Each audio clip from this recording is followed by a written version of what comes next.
Let's talk about some next issues. George, what do you have for us? Well, I think an issue that is an old issue, but it's changed slightly, is like ninja capping, and obviously previously in the game, under the wargaming release with the just straight up base capture system, people would find gaps in lines, and even if they couldn't capture the base fully, they would at least drag back some of the team, and that would take up a lot of time, and obviously could give your team an advantage depending on how you go about it. And I think that the new ninja capping is, I can't decide whether it's more of an issue or less than an issue than the old ninja capping, because you see a lot at the beginning of the game, and I'll hold my hands up, I do this myself. Play cavalry and you rush straight towards one of the points, and after the enemy is engaged with your teammates, you run around onto the cap point, and if you can manage to take that capture point without them managing to get back, and obviously you can use one of your units to interrupt them, to just catch units that are trying to come back and stop you. But if you do manage to pull that off, you get rid of their replenishment point. You gain points. They are no longer gaining points from that, and it's locked for 1.5 minutes.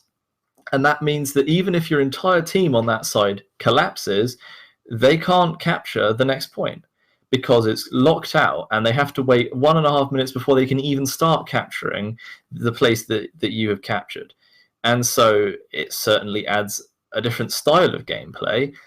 And I think that actually it does help, in my opinion, at least to a slight extent, the lack of the coherent front lines argument, because having to have units that are defending your capture points, but also pushing onto an enemy capture point and trying to prevent units getting through, I think that could possibly aid to front lines really coming back into the game. Not to the extent that they were before, but I definitely see that it could aid that issue, and I think we'd have to see it with more players once open beta gets testing.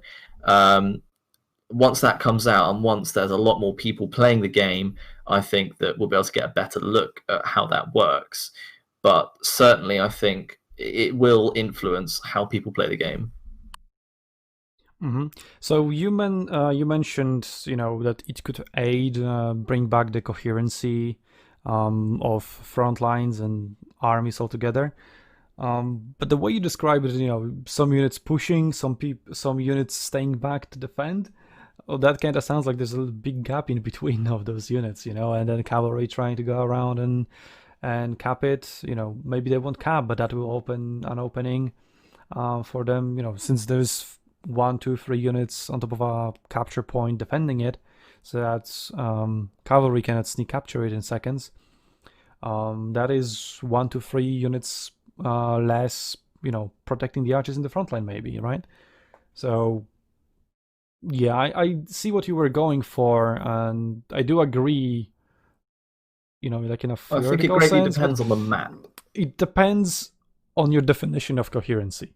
And also, yes, maps like Salernum, like Thermopylae, where you have, those routes around the entire like main battlefield area, let's call it, where at the end of that route, you can get straight onto the point, surprise the enemy entirely because they just didn't expect you to be there.